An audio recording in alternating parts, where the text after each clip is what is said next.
I want to talk to you guys about love, L-O-V-E, but not in the cheesy way, not like your parents' love, not in like the Disney type of love, and not in like anything that's not usable, okay?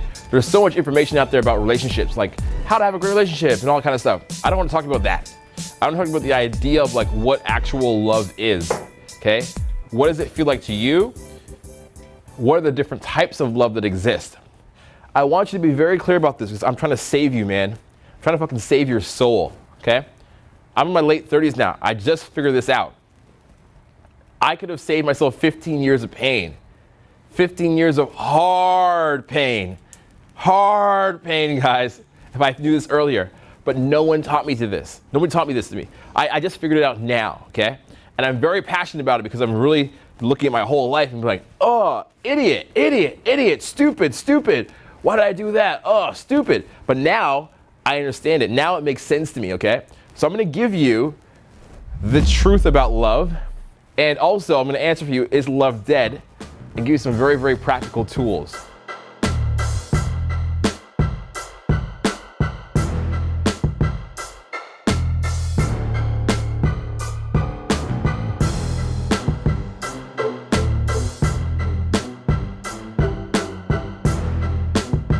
The idea of love is this idea that it's like a bond between somebody, you and someone else, and you're with each other forever, and it just totally makes sense for you guys to like get along and you work out your problems, okay? I think love is dead. No applause? What? No, I'm just kidding. No applause, okay? Love is dead. And in a way, you kind of know that it's true. You've kind of seen it, you kind of felt it. How do you know that love is dead? What's the divorce rate?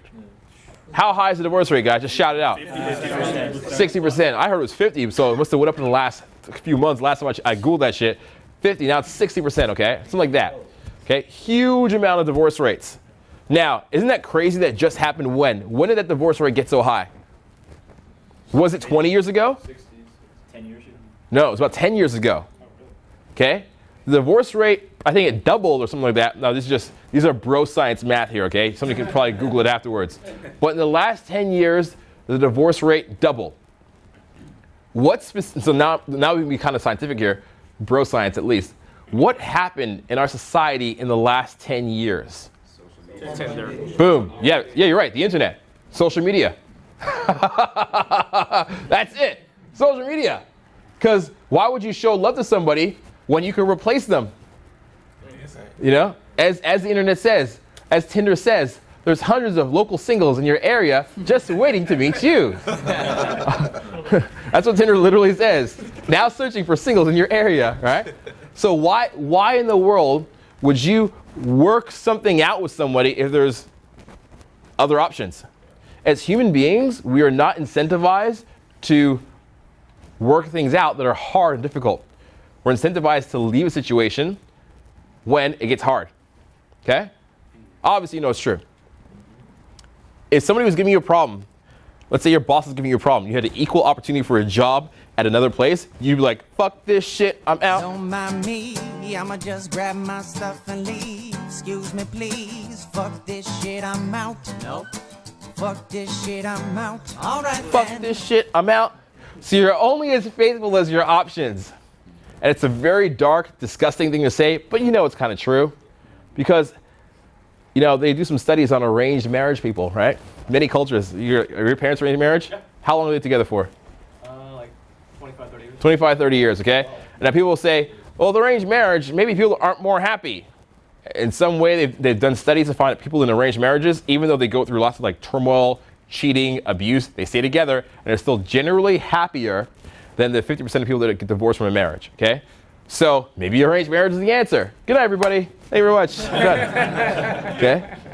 Or maybe even, to be philosophical here, maybe even God was the answer. Maybe God is the answer. Why? Not because I'm like talking about religion, but when God was the answer, you had a higher power to answer to. It wasn't if you liked your wife or not, or your wife hated you. It's like, we gotta answer to God now, so shit. I better work this thing out. God is like the principal with like a ruler. You know what I'm saying? It's like, you didn't work it out, right? So it's like, shit, I guess I gotta work this out now. And so that was a reason to submit. But now we have so many options, there's no reason to submit. So now the idea of what we think love is doesn't actually exist. We're chasing a phantom. Sadly we are. And I want love to exist in the same way. Now there's different types of love, okay? I'll go through the non-romantic loves, okay? And then I'll go through romantic loves. So the first non-romantic love is like agape, okay? And that's like, I think I had that in the Bible. If you guys study that, agape is like unconditional love. It's like what God should have for you. Love, you breathe in fresh air. You can breathe, the opportunity to do that. That's love, that's agape, okay? Now, we clearly don't have that for each other as human beings in the world. As people, we don't have that for each other, or else there wouldn't be any wars. We don't have it for our partners. Because if we did, there'd be no divorce. So we don't have agape. Forget that shit. All right, fuck that shit. Next love, next love. What do we got? We got philia, or philemon, okay? That is a brotherly love. That is a love that you can have for each other in this room because you're all brothers in arms. You're all part of the same society. You're all learning. You're all on the same journey. You're having challenges. You're struggling. That's a real type of love, okay? Now, that can be for somebody that you have a close connection with. In Africa, where I'm half from, they call everybody bro. That's where it came from. Bro, my brother. But my brother isn't necessarily my actual brother. He's somebody we've adopted into our family. And he eats with us. He comes to our house. And he could be a third or fourth relative, but I call him my brother. You feel me? He's my brother. And that's a very real type of love. I think that still exists in the world. Okay? There's many other different fractions of love. But we're going to talk about the idea today is like, what is the love that you're probably going to experience? What's the love that you're going to pursue? You're going to have in your life. So, I'm going to tell you how most people think of love. Most people think of love as two things. Who they would like to be like, okay? Who they want to be, what? Like. Who they want to be like. That's the first one. You know, I have a job as a computer scientist. I come from a very cultured Japanese background. I've learned to play the violin and piano since I was 10. And I don't speak when not spoken to. I do not put my elbows on the table. My family would love to see me with a respectable person, with a job like a dentist or a doctor to complement my computer science lifestyle. We grew up in a nice house. We did a couple sports as kids, but my parents weren't really happy. So, in that situation, I think I see myself being with somebody who matches me, right? Or who I'd like to be like. Somebody I just want to be who I want to be like. Okay? That's the type of love. That's how we're pursuing love. Now, if you're a guy, you've seen it. Girls are pursuing dudes that are, let me say this another way. If you are a guy and you are on Tinder lately, and you go through the girls' photos, girl at country club, girl with rowing family, girl having perfect Thanksgiving Day dinner, girl having adorable Labrador on the porch. You see all these, you're like, she wants to see herself a certain way. So she's going to pursue somebody who allows her to see herself in the way that she sees herself. Does that make sense? That's very deep. I'm going to say it again. She's going to pursue somebody that allows her to see herself in the way that she wants to see herself. That's the first way that we pursue love. And it's fucked. It's fucked. It's totally wrong. It doesn't work. It doesn't work at all. It doesn't work at all. It backfires. I'll tell you why in a moment. The second way that we all chase love is how we want others to see us. How we want others to see us. And that is almost like validation, right? There's a joke I used to tell them, like, if you went on a date with, who's hot these days? I don't know. Jessica Alba's pretty hot. She's like 50 though, right? So, who's hot? Miranda Kerr. Miranda Kerr. Ooh, you like her? All right. For me, no, that's dope. It's dope. It's just me, I feel like I'm rocking the cradle there. Okay. So Miranda Kerr, I think she's like 23 or something like that. Okay, or 22 right now.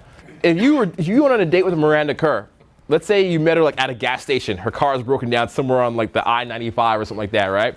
Car's broken down. You pump her gas. You're like, you doing anything? She's like, no, I'm not doing anything. Let's hang out. You go for a coffee at some shitty, greasy diner. You're telling jokes. You're a little bit nervous, but she's nervous too, and it's kind of cute and adorable. Then all of a sudden, You guys just like hold hands over the table and it's kind of cute. And she says, I just broke up with my boyfriend. And you're like, I'm sorry to hear that. And she tells you, and you listen, it's just like a friend, like a real friend. All of a sudden you guys are just bonding. You tell her about your ex and she's so sorry for you.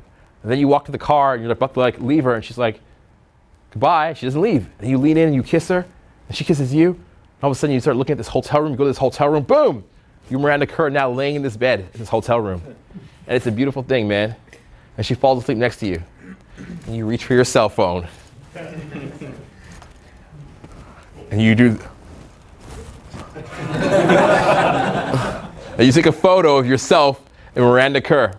Why'd you take that photo? You know why. Why? Because you want validation. You want the recognition from your friends. Validation is just recognition, okay? There's a psychologist named Adler, okay? Great psychologist. He says we all want recognition. That is the source of all of our problems. Interpersonal relationships and recognition from others. So you want recognition from your friends. You take that selfie next to Miranda Kerr. Who are you going to show it to? Maybe your buddies. She says, don't show anybody. You take a selfie of me when I was sleeping? Yeah. Don't show anybody. You go, okay. You do the Bill Cosby face. Okay? Then as soon as she's gone, what do? Yo, bro, you're never going to believe this. To your wingman, that guy right there, okay? And he's like, don't show anybody this, man. He's like, okay. And what do? You show everybody. That's right. You show No. Okay. He shows everybody, right? Because he can't help it. He's like, because he wants the what? Validation as well. He wants it too. And that person shows the next person. We all want to be on the inside circle, right? So now Miranda's all pissed off. I told you not to show anybody this photo, and now I'm on the cover of TMZ, and they say I'm dating this guy from Washington, blah, blah, blah, blah, right? So we're all chasing recognition. We're chasing, this is how we pursue love, okay? We're chasing the way that others would perceive us. That's the second fault, okay? The first way is how we want to perceive ourselves, okay? The first way is what? How we want to perceive ourselves. And the second way is how we want others to receive us. Yes. Okay? Those are the two ways we're pursuing love. And they're both out of ego. But that's how 90% of the people in the world are pursuing love. That's how 90% of them are. That's why it all fails. Because we're all doing that. We're all pursuing how we want people to see us. We're pursuing how we want to see ourselves. And even you, with the best intentions, being here in this room, you're still thinking about how you want to see yourself, right? Because back in the day, you didn't like yourself. And you want to like yourself a little bit more. So you're going to pursue relationships with attractive people to like yourself a little bit more, right? So it's in all of us, right? But it's not a terrible thing. We all have a little bit of it. But the idea is to just be aware of it, aware of how it's taking over your life. Because there's some people that's the only way they pursue love. It's the only way they pursue love. We have a buddy of ours, okay, who we travel and we work with. Great guy. Not gonna mention my name. Great guy. He used to travel with me, one of my old assistants, okay? And he's like, I want to get a girl from a well-to-do family. I want to get a girl that like has a good background. The family has a cottage house, right? It's no wonder that he had 2 girlfriends in the last year, both from those backgrounds, break up with him. When they found out that he was involved with the dating advice. Because why? Why'd they break up? Because he was chasing the girl for the way that he could perceive himself. And she was thinking, I don't want others to see me with a guy like that. Relationship done. So none of us are actually pursuing love anymore. We're all pursuing love through ego. And so it's destined to fail. Make sense? So I'm going to give you guys a few examples of love. And then I'll give you the right example. Okay, so here's the type of love. Here's some of the types of love. The last love, the love not lived. Are you pursuing somebody or love in your life based on an experience from the past that you messed up?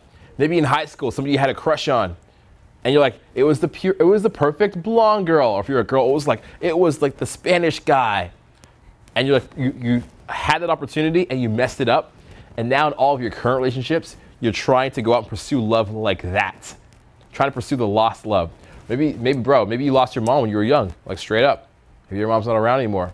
And so you pursue women that have a very feminine, nurturing, motherly vibe. You're trying to live that love through other experiences, through other relationships. Okay? Women mostly are with fathers that are abusive. And if the father was physically or emotionally abusive, they go for guys, for some reason, right, that are also emotionally and physically abusive. Now, why is that? Is it because they're bad people? Is it because the girls aren't smart? No. They're trying to fix and mend a love that existed before in their life. We're trying to time travel through this love thing. We're trying to get back to say, okay, here's the love that I have right now. I see it in front of me. This kind of reminds me of something that happened 10 years ago. Let me go back in the past and try to fix this. That's impossible. The love lost. Very toxic. Be aware of that. The idealized love, which I mentioned before, how you'd like others to see you and how you want to see yourself.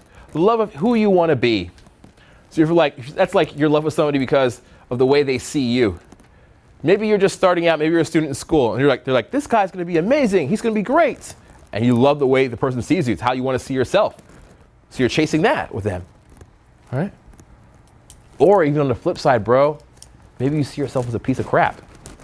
Maybe you see yourself as a piece of shit. And maybe you feel like not deserving. So you only pursue people that treat you that way and to make it true. Right? We're pursuing people that treat us how we see ourselves or how we want to see ourselves. Here's another one. The platonic love. Can't happen, but you love them deeply. Now, in my experience, this has been people that I've loved in my life that I know it will not go any further with. I know we will not have a marriage, a long-term relationship. It usually ends as friends, but like legit friends. Not like, oh, we're friends now. Like, you know, like that lie, like, let's just be friends. Never hear from them ever again. And they drift off into the distance of the black hole and never show up, okay? I don't mean that. I mean like real friends. Like somebody like the friend, somebody, okay. Your real friends right now in your life are people that you can call right now on the phone and be like, yo, I have a dead body. I need you to help me take care of it. And they would like keep the secret. Who could you call in your life right now that you could be like, I have a body, and they would keep the secret? Anybody have that in their life? I have a few. I have like, there you go. Yeah, I got like 5 I can think of in my mind, right? And some of these people I had relationships with and it didn't work out. These are real platonic loves. They're not romantic loves, but they're platonic loves. These people, this is a real thing, but it's not enough to base like a relationship on. That's what you're looking for, all right? Next one.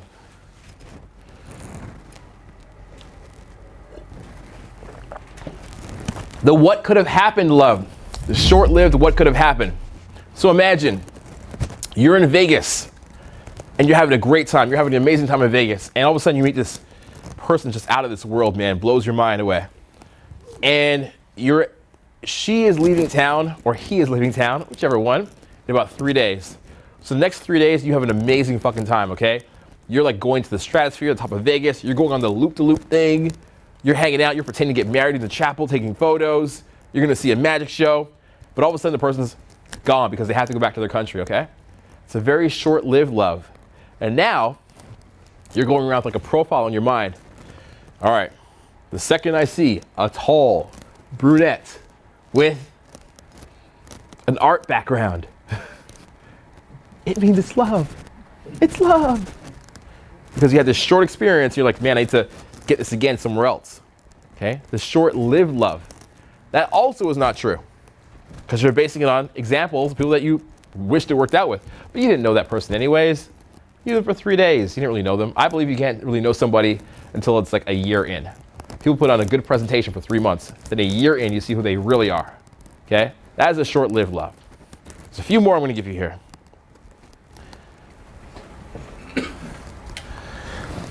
The too damaged love. Too damaged to be fixed. We all know this one. Oh, I bet some people in this room are suckers for this right now. The too damaged love. Where you're like, this person is damaged. They're sad. I can fix them. I can help them. Don't save her. She don't want to be saved. Or this is the girl who's in love with the bad boy. But this is very interesting. It's going to be very interesting right here. The girl who's in love with the bad boy, why does she love him? Shout out some ideas why she might love him. Validation. Validation, exciting. Yeah, that's true, true. What? Security. Security, what do you mean? Like as in, he's more wanting to keep her to himself. Yeah, he's a bad boy. He's possessive. Yeah. Like your father. He tells her what to do, where to eat, how to sit down, where to not go on Friday night. So why is that appealing? Here's the mind fuck. Why is it appealing? Alpha. Alpha. No. People would say it's because it's alpha, and I think that's how we usually perceive it, but I think it's not actually it. Because of stability. It's like a Close. She believes that she is damaged as well. She's looking for somebody that's damaged like her.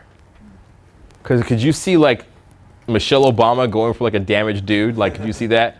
Could you see Beyonce going for like some guys like physically abusive? Could you see this thing? Like, does this make sense to you if you see it? Like, no, because this woman has too much self-esteem. So damaged people are trying to have other damaged people in their life because they're tired of the facade of being perfect. So it's like, this person sees me as damaged and they're damaged too. And if you are damaged yourself, you will seek out damaged people. We attract what we are. We don't attract what we want. If you are damaged, you will find damaged people in your life as well and hang around with you. If you are damaged, you will find that more of that. If you are a heroin guy, you will find more heroin people, right? Because you're not hanging out at the non-heroin place. You're hanging out at the heroin place. You send out all the heroin signals, okay? And I say that not as a joke. I say it as a real thing that sucks you back in, all right? So you will find others like you. You are all in this room with others that are like you. Damaged in some ways. We're all a little damaged. Imperfect, yes. Getting better, yes. So you will find those people and you will be gravitated towards them. But you have to be careful that when you're going for your relationships, you're not pursuing other damaged people because you also feel unworthy yourself. You gotta be very careful about that. Okay? Now I'm gonna give you the last one, and then I'll give you the good one. So the last one is the escape. I am a huge victim of this. Okay? My own self-inflicted pain here. The victim love, okay? Self-inflicted victim of this. The escape. When I'm out there, okay, by the way, I've flown around the world. Guess how many times I've flown around the world? I did this as a test the other day. Look at my app. How many times do you think I've flown around the world? 300. 300? 7. 7? Those are both very drastically different. Okay, how many cities do you think I've been to in my life? 200. How much? 200. 100. Actually, not in my life, last 4 years. I've been to 100 cities. I checked my app. How many times do you think I've flown around the world? 20. Huh? 20. 27, actually. Wow. Yeah. 600,000 miles. Is that enough to go to the moon? How? I think so. I don't know. Hey Siri, what's the distance from the Earth to the moon? Here's what I found. Okay, some bullshit answers, Siri. Hey Siri, how far is the Earth from the moon? According to Wikipedia.org, Yeah, 239 on average, miles. The distance to the moon is about 385,000 kilometers, 239,000 mi, from Earth's center, Yeah. which So corresponds to a shut up. So I've flown to the moon and back. I've flown to the moon and back, and then another half trip. Okay. The last thing I want to do when I'm like with people around me is hear like questions about whatever. I just want peace and chill. I want to escape. I want to escape. I want to. My idea of a great time is sitting next to somebody that says nothing, and they ask me nothing. I'm just like, maybe like a grape or something. Maybe like I shake their hand and then I'm gone. That's like my idea of a great time. So when I'm around people, I want to escape. In my free time, I want to escape because I'm on stage a lot. Okay, so that's actually very bad because I'm pursuing the person that allows me to escape the most. It's like a drug. It's like a cigarette. It's like a high. It's like an alcohol. Okay, you're pursuing the thing that lets you escape, lets you detach in an unhealthy way. So what I want you to do right now is take an audit of your life. Think back to your ex, and then also think of your current group of friends. Is your current group of friends so you can escape from the world? Is your current group of friends damaged because you were also damaged in some way? Think about that. Is your current group of friends how you would like to see yourself or not? Think about that. Go back to your last relationship, whether it's a year-long relationship or a month-long relationship you had, and think about this relationship. Were you pursuing this person because of how you wanted to see yourself? How you want to view yourself in your own eyes? The way you wanted other people to think about you?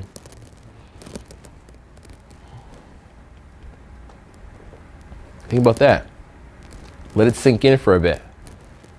Was it just the last person? Or was it also the person before that? Or was it also the person before that? Did you pursue them because you wanted to escape pain and forget how much you hated your life? Could be the person who's 20. Maybe you're 35 and she's 21, and that lets you escape a little bit because you're like, damn, I can forget all my stress in my life when I'm around this 20-year-old who's carefree. Now, a bad relationship will have all these elements, and a good relationship will have some. But the relationship that you need to go for with your friends and the relationship that you need to go for with a significant other has one thing in common. All right, pay attention to this, relationship guy. It's called the mirror effect, okay? The mirror effect. What is it? The mirror effect. Write that down, the mirror effect, okay? That is somebody who reflects you, your intelligence, desires, values, dreams, maybe not the same, with the equal ambition, somewhat equal, okay? They mirror you in some ways. You have things in common. You're similar. Your values, your morals are slightly similar. Not completely, but similar. You both want the same things out of life overall. That is what the healthy relationships are going to have. There'll always be a little bit of like, this person's attractive, so I want to be with an attractive person. Always be a little bit of that. There's always going to be a little bit of it. It could be 10% of it, but it shouldn't be 80% of it. You got to go for the people that mirror you the most. If I'm out in a situation, I'm on a date, let's say for example, you're not keep it just dating related, but if I'm on a date, I'm going to get along with a person who has equal charm, creativity, charisma, outgoing, a little bit of a rebel, and she just happens to be very attractive. That's who I'm going to date. When I think back to all my exes, that's what they were like, the great exes anyways, right? They had that going for them. When I think to my closest friends, people that learn the most from me, what do they have in common? What do me and the camera guy have in common? What do me and Jesse have in common? Drive. Good biceps. to hold the camera. What else? Risk takers. Risk takers. He mentioned how you travel the world. He left his comfort zone, right? The people you have around you that you're going to form strong bonds with have this mirror effect as well. We have some guys that travel with us and they don't have it and they don't last very long. Okay? So that is what love is. Okay? Love is going to be unconditional love. People around you have the mirror effect. Try to eliminate love through ego. Try to eliminate the love where you're going for somebody that just reflects how you want to see yourself or how you want the world to see you. Try to limit that from your life, the toxic loves, the damaged people that are damaged that match like you. Okay? Be aware of that. And it could even be your parents sometimes. It could be a family member. It could be an aunt or an uncle.